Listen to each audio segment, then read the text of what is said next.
Thank you for joining us for this Fox 5 special presentation, Beyond the Lens 2, A Day in My Life. Over the course of the next hour, you will meet 6 different people from around the area.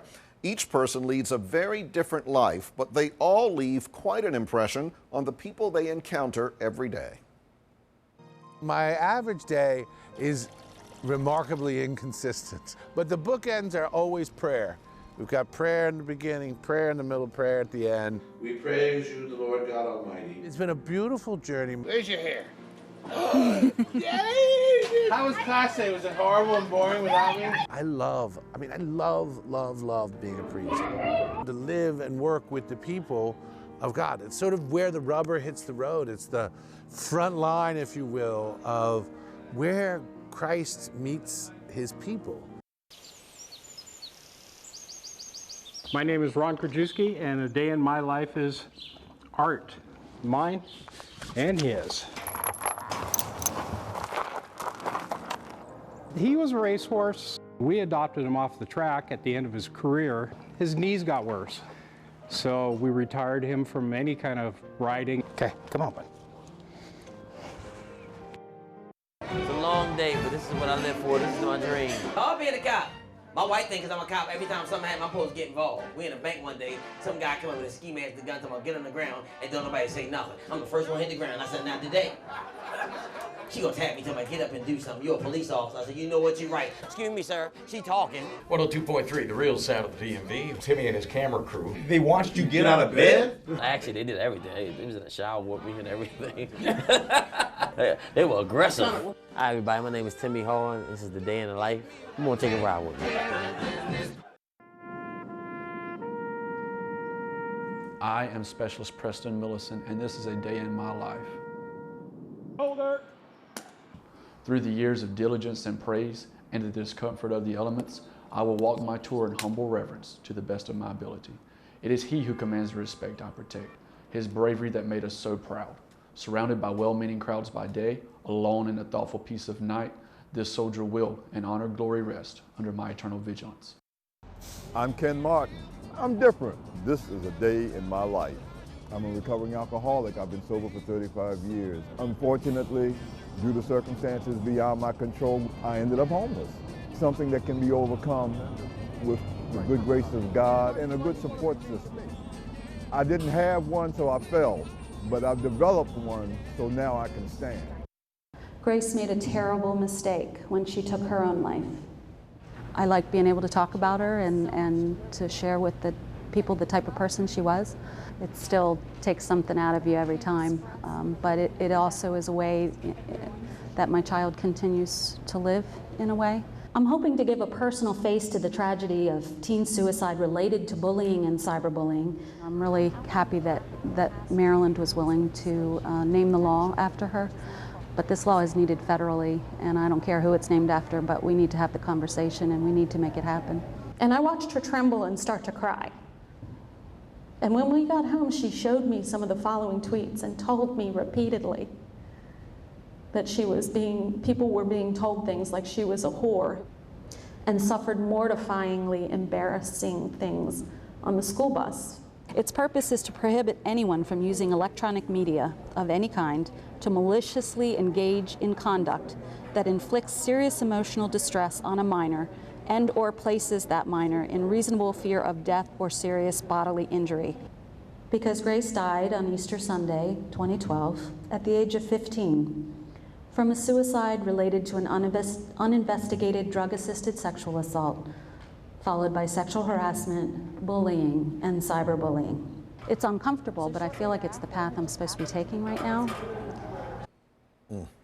Coming up, you may remember him as the jovial priest who appeared on Fox 5 numerous times during the Pope's visit in September, but there is much more to Father Bill Byrne than what meets the eye. I love being a priest. I loved it when I first was ordained, and I love it even more now. If you want to be a good priest, a good pastor, the key is to listen. Everything that you're doing and all that we're about is God.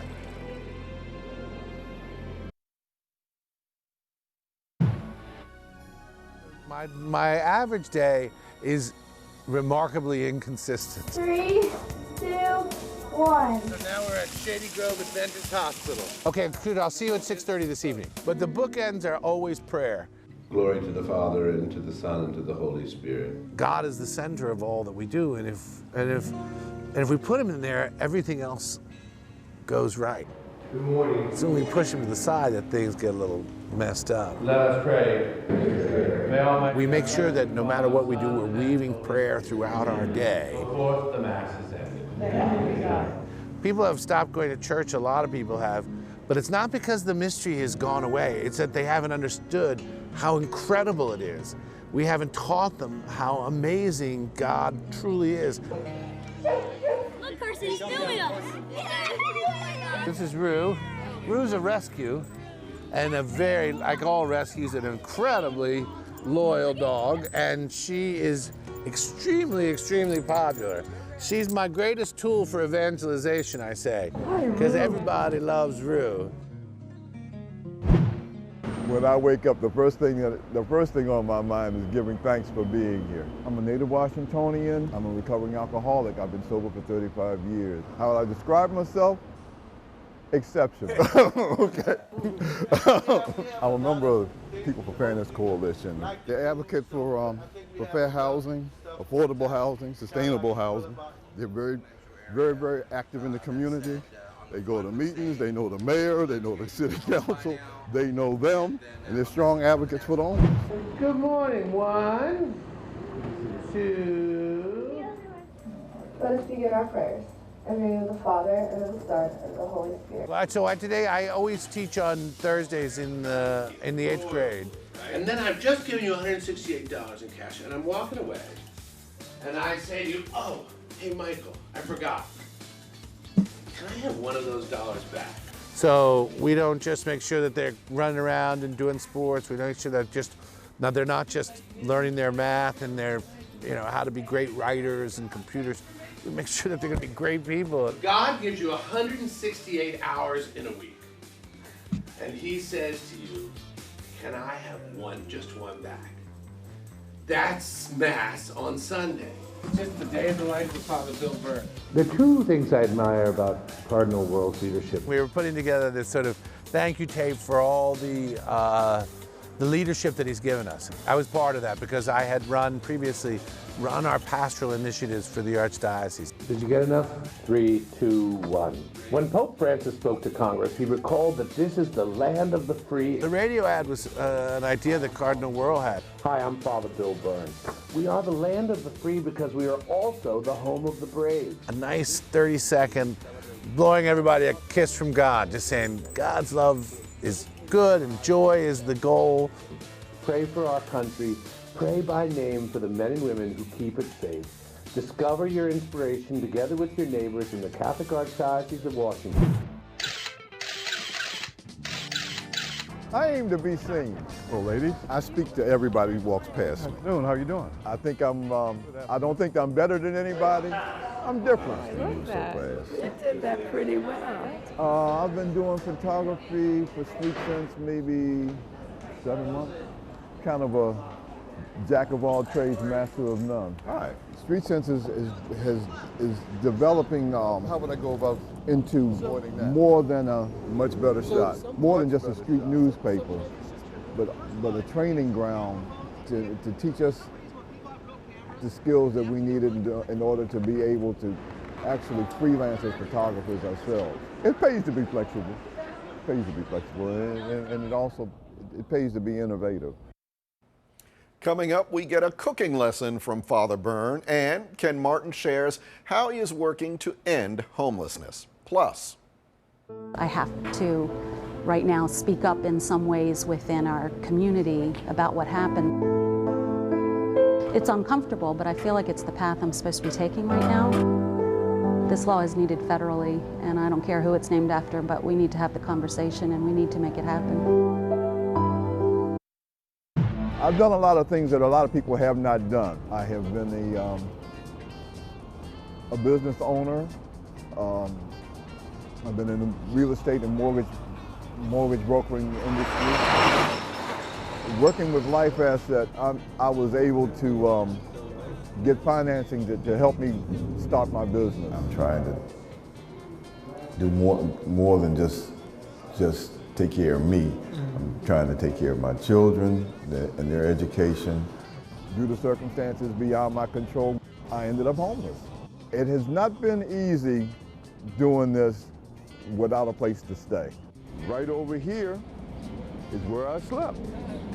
There were, at the time, only 2 benches here, and they were both longer, but I would sleep in the bench right here. A situation that has been traumatic, dramatic, and I was unable to function properly. I was unable to sustain income. And it cost me. It cost me dearly. One very cold night, I happened to be walking by here, and I'd come down this area here, and I walked up against this spot here, and I felt warmth. And I'm like, wait a minute, what we got here? So I sat down here at this spot and discovered, lo and behold, this thing is a hot air vent, and it saved my life. It gave me a place I could be in the winter. Not knowing where you're going to lay your head one day to the next, not knowing where you're going to bathe or if you're going to, or whether or not you're going to have to make a decision whether or not to eat or ride someplace or what have you. That's one of the benefits of Street Sense, is that because of that, I'm able to stretch my money, do the things that I need to do to survive. Get them here, get them now, get them while they're hot. Street Sense means to me a means to an end. How you doing, young man? In combination with certain other programs, Street Sense can be a means to an end of homelessness. If people want to apply themselves, if they want to, if they have a dream and they want to make it come true, this is a way of getting it done. Everything that I do, everything that I am, I owe to God. He brought me here for a purpose. I'm blessed to know what it is, so the things that I do are geared towards that purpose. Can overcome the love of Jesus Christ in us. My life as a priest has been, I've never once regretted it. I love being a priest. I loved it when I first was ordained, and I love it even more now. Where's Richie? What if Richie wakes up? Richie's in the car. Oh. Parish priest lives in the community. And that's what I wanted to do. I wanted to live and work with the people of God. It's sort of where the rubber hits the road. It's the front line, if you will, of where Christ meets his people in love. I actually like to cook. I don't want my mom to see how much butter I'm putting in. 2 tablespoons. It's going to make a lot of sauce, Mom, so it's not going to be as fattening as you would think it's going to be. Saute that on up.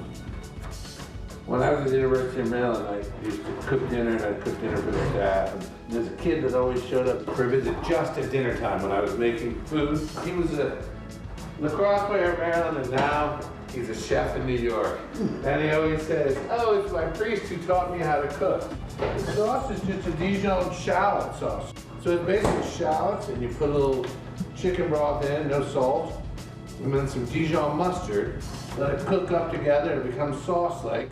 Right before I serve it, it'll be delicious, healthy, low fat, and I won't have my mom telling me that I'm eating in an unhealthy way. Each and every day, Every day is a little different. Jesus Christ is the victor. Jesus Christ wins. But the bookends are always prayer. And we have to live like we know that. Still ahead, one Maryland mother is on a mission to end cyberbullying. The effort is all in the name of her daughter, Grace, the very personal reason why she's taking a stand to help people across Maryland and around the world.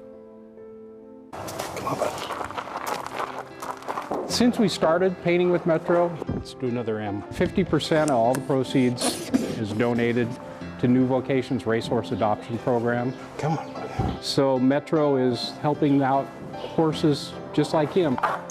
And to date, Metro has raised over $80,000 to help other horses find homes. There you go. Good job. Welcome back. Each person that you're meeting this hour has made an important impression on his or her community. Our next story takes us to Howard County, Maryland. From local classrooms to the Maryland State House, one mother is on a mission to end cyberbullying. This is Grace's story.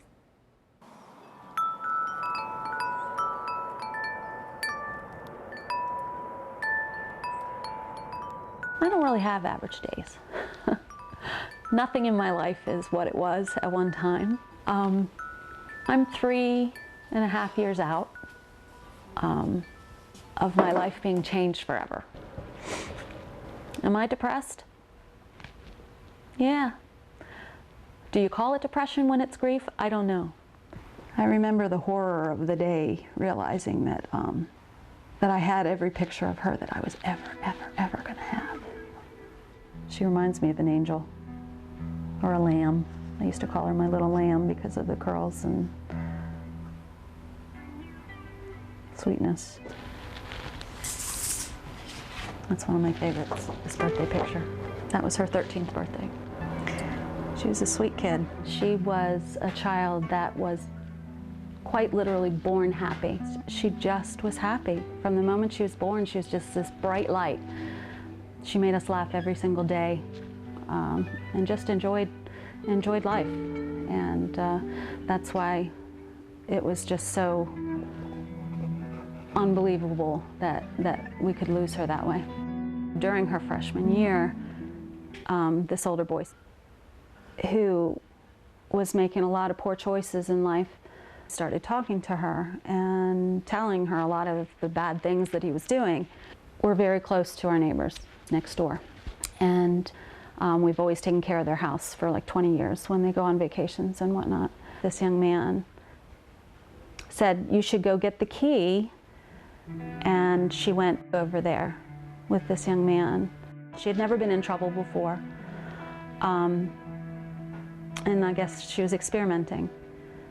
And she went over there with this young man and drank, but he had her take OxyContin, and then a girl that had her first kiss at homecoming that year and was not yet allowed to date. She's 14 years old. He had sex with her. So she ended up telling us everything she could remember. So we immediately, called the young man's parents over and sat down with him and told them the story, and got to the drug part, and the father said, "Yep, that sounds like him." When these neighbors came back from vacation, we called them in and had them over and with Grace, and this is of her own volition. She, through tears, apologized. They're very private people. She knew they'd be upset that she had broken their trust. And those neighbors said, I think I'm going to call my lawyer and the police without using names, just to see what my options are. I believe the cyberbullying started not too long after that. She was subpoenaed as a witness against him. They were both charged the same, exactly the same. Multiple felony counts of breaking and entering. She got a text message that said, "This older boy's talking about you again." And they screenshot the message and sent it to us. She started to shake and she started to cry. And then when we got home, she showed me a series of really malicious, vulgar tweets. "I hate you. Next time my name rolls off your tongue, choke on it and die," all caps. "If you don't want drama, then don't run your effing mouth." And the school system looked at them and said that there was nothing they could do because it didn't happen in school. "I hope you somehow see this and cry yourself to sleep. Then kill yourself. You might as well. You're just a worthless piece of #people should die." She attempted to die April 8th. We call it her death date because she was lost to us on that day. My daughter and I gave her CPR and we're able to get her back long enough for the ambulance to come. I'm sorry, I haven't thought about that before.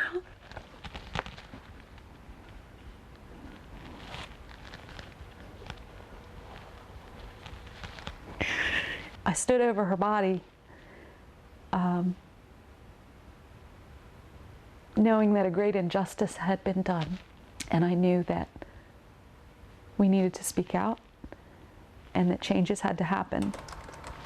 I thought it would take years and years to raise awareness and then more years to get a law made. So the fact that you know, it passed unanimously and was signed into law, you know, less than a year after she died was pretty miraculous. I never wanted her to be the poster child for bullying or for suicide. She was an incredible human being, and we were really blessed to have her the period of time that we did.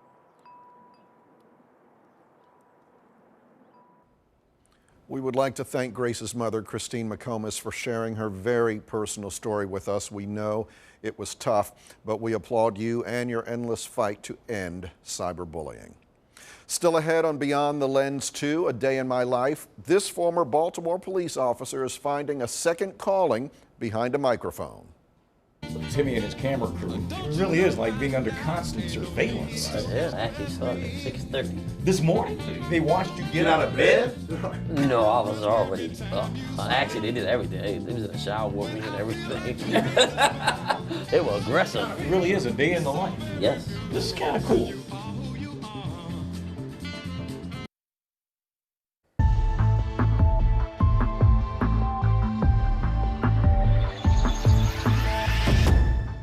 Welcome back. Over the last 30 minutes, we've introduced you to different people from across the D.C. region who lead completely different lives, but they've all touched other lives in various ways. Well, as you're about to see, not all of these stories are serious, and not all of our subjects are human. Hi, everybody. My name is Timmy Horn. This is the day in the life. I got the meeting today, and I got the Lincoln Theater. And I'll call you. Taking my child to school. You got everything? Get my kids back. I was a cop for 24 years. You know when you had enough, you know? I've been doing it for so long, and I just couldn't do it no more. Have fun today. Spend my money wisely. All right, love you. And one day I went and worked. We just locked somebody up. I was like, all right, we finished? Take me to the retirement board. It was like, what? We just locked somebody up. That was it. My wife thinks I'm a cop. Every time something happens, I'm supposed to get involved. We in a bank one day, some guy came up with a ski mask, the gun, told me, get on the ground, and don't nobody say nothing. I'm the first one to hit the ground. I said, not today. Comedians think totally out the box. My wife will tell you, my wife will say, why you say that? Why would you say that? She'll laugh and say, you know, we had a funeral. I was like, oh, my fault.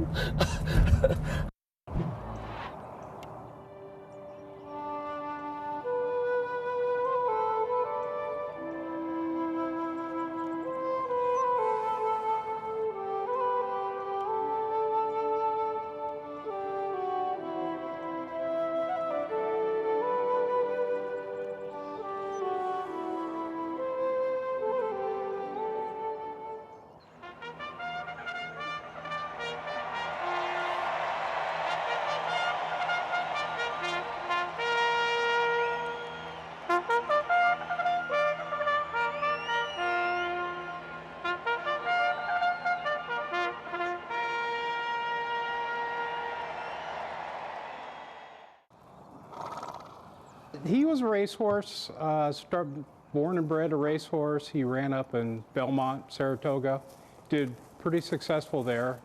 He won 8 races, $300,000, but he was plagued with knee problems. He had 2 knee surgeries when he was a racehorse, and then eventually his knees just couldn't take it anymore. He couldn't have any more surgeries, and he ended up at Penn National out here. And we adopted him off the track at the end of his career. We got an injured horse with a big attitude. It was a big learning curve for us. But we eventually rehabbed him, got a little bit of light trail riding out of him. But then his knees got worse. And the x-ray showed he was getting bone growth in his knees. The vet only gave him 1 or 2 years left to live. before, you know, his knees would lock up and he'd need to be euthanized.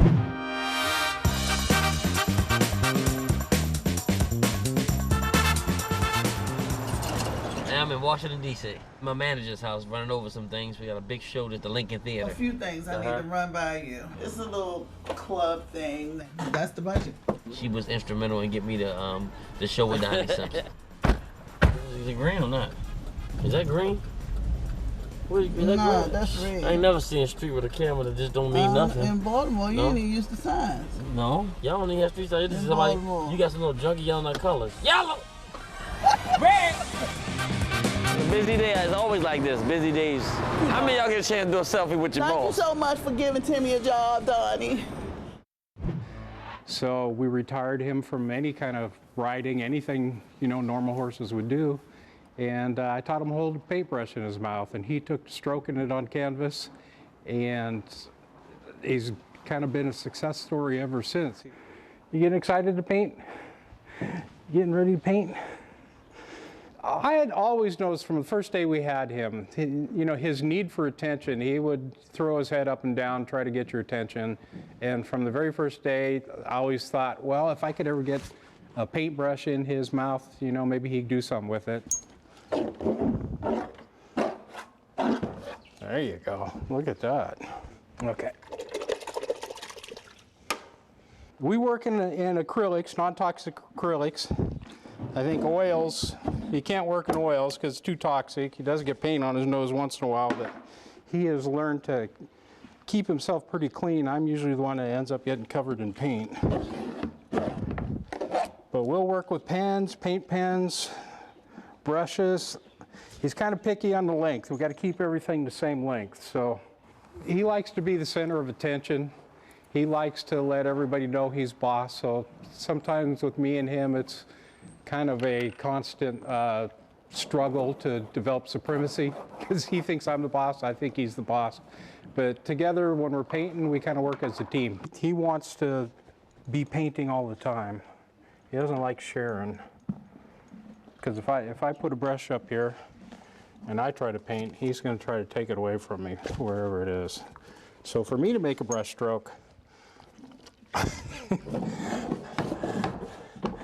I gotta keep him humored. I'm the original artist, he's the more famous one. He gets paint off me. How you doing? You got paint? No, you're clean. Let's do a smaller brush. I mean, they're not putting me in People magazine or Time magazine, but he is. You know, he's the one who gets all the fame.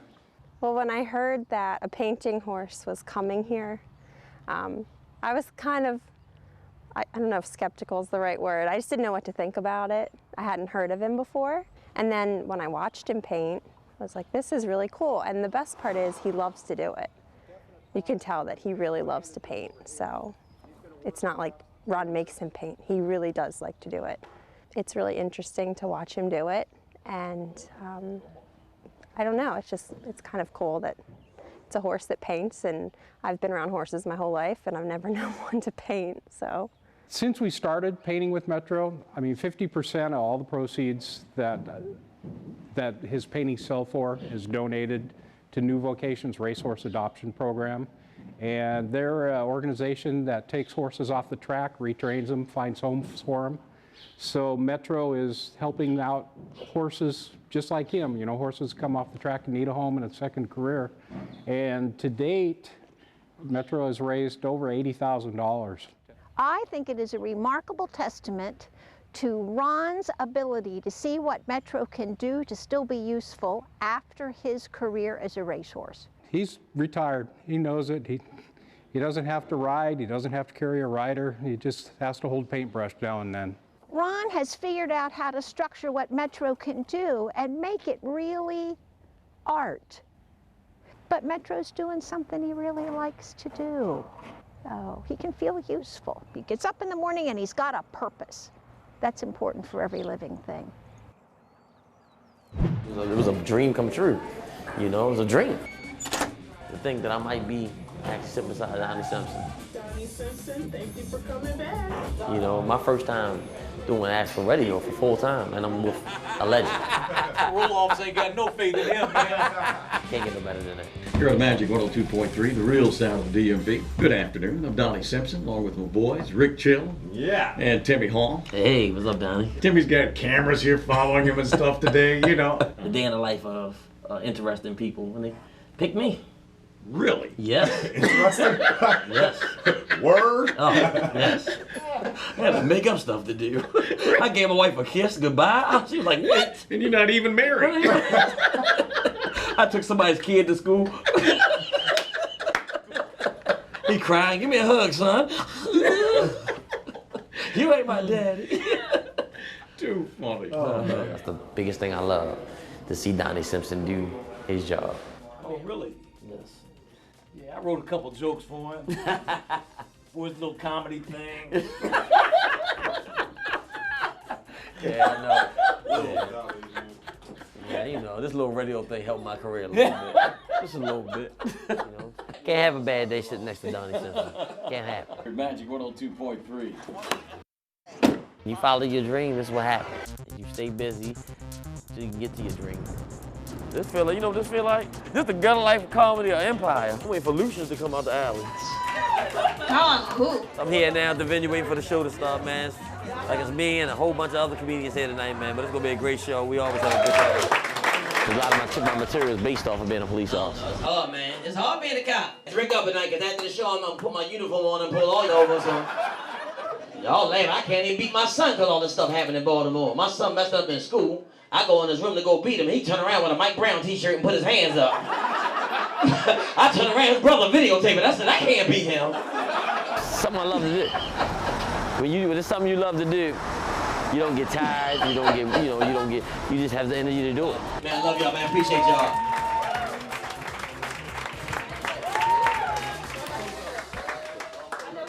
Funny stuff. Keep following that dream. All right, coming up, they guard and protect one of the most iconic and sacred sites in the D.C. area. Still ahead, a glimpse into the daily routine of the soldiers who watch over the tomb of the unknown.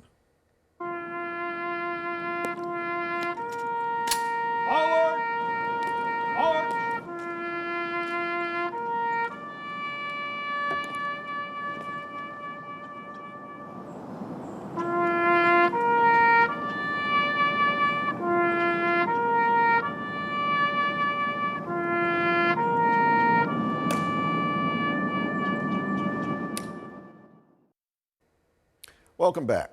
The tomb of the unknown soldier at Arlington National Cemetery guards the nation's capital from a hilltop. Likewise, soldiers known as Sentinels take turns guarding the tomb and all that it represents. This is a coveted position that's only awarded to a select few. Right now, one Sentinel is giving us a rare glimpse inside of his ritual.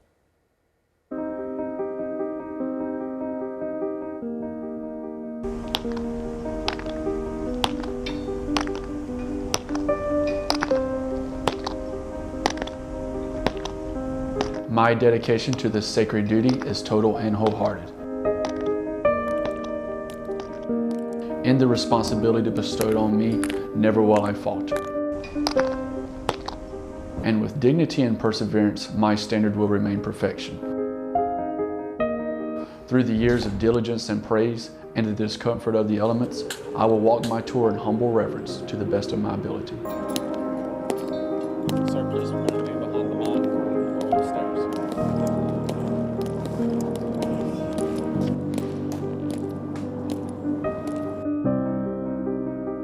Our steps down the mat are 21.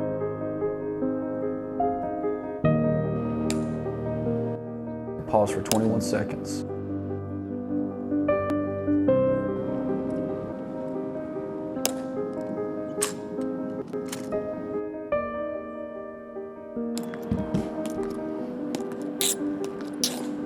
Since the 2nd of July, 1937. That's when the first 24-hour guard was posted.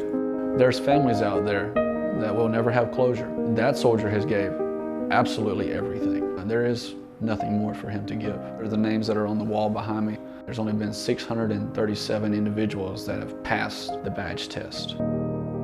This is our work quarters. Some people stay here for the full 26 hours. And this is where we conduct our work at on a daily basis. We're not playing cards or watching TV. It's all seriousness down here. The job we have is one of the most serious jobs you can have. Our work day is a 26-hour shift. The day starts around 4 a.m. Once all the polish is rubbed in, take anywhere from 6 to 8 hours a day, applying in a circular motion. These shoes I'm shining here are roughly 23 years old. It's that routine. Nothing changes. It's constant. It's like clockwork. We're perfectionists down here in every way.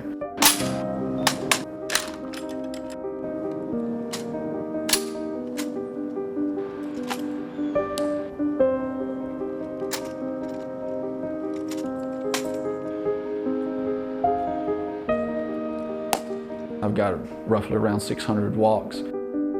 Your natural positions and your posture have been beat into you over the walks and over the months that you've been here. Everybody has that wall that they hit. This place will make you hit your wall. If you are able to hit your wall and keep going, then you've got what it takes. I hit my wall 3 times. But each time, I just tried to pick up the pieces and keep going, because in the end, it's worth it. Every day is a good day after that.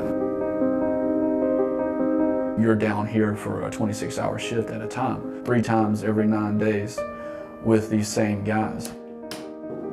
So it's just like a band of brothers. Everybody's got each other's back, no matter what.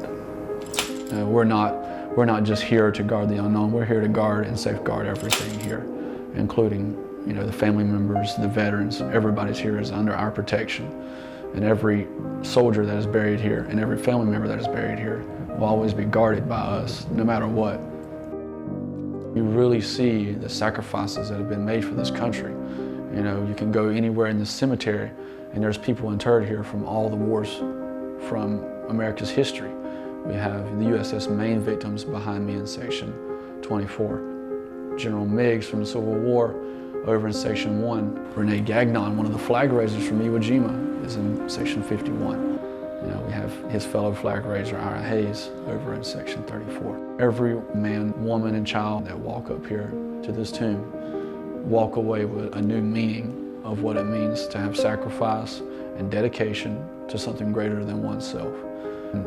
When you come here and you watch the tomb guards and you see the surrounding cemetery, the sea of white headstones, it really brings home a higher understanding of what your role is in this country and how fortunate you are to be in this country in this day and age. It is he who commands the respect I protect, his bravery that made us so proud.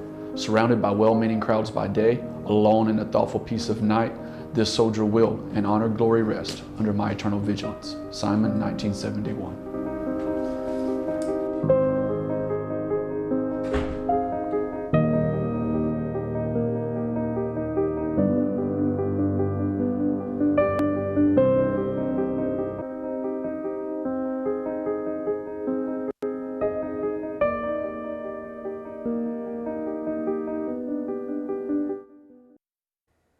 Today, 6 individuals from across the D.C. region showed us how no 2 people walk the exact same path. Our most sincere gratitude to the people featured here for opening up and sharing a piece of their lives. We end with their final thoughts. I'm Tony Perkins. Thanks for watching. Making my kids laugh is the best thing. If you can make your kids laugh who see you every day, make them laugh, that is probably the best stage I've ever been on. My 9-year-old thinks I'm hilarious. My 21-year-old thinks I'm hilarious. And my wife, she thinks I'm okay. All glory and honor is yours forever and ever. I mean, that's my job, is to make sure people know that Christ is real and that his love is real and that it's just for the taking and we're here to accompany you on that journey. Kind of everybody wrote him off, that he didn't have any chance of a second career, he didn't have any chance of life. Metro is helping out horses just like him. You know, horses come off the track and need a home and a second career.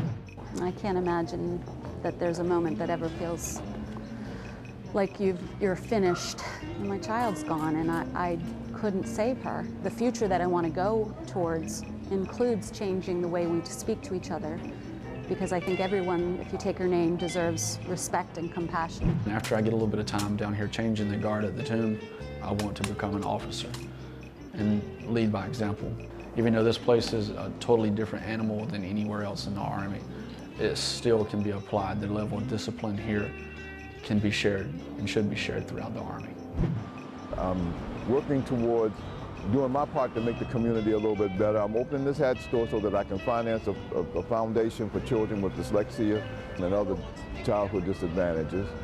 Trying to do my part to make the world a better place than the way it was when I found it.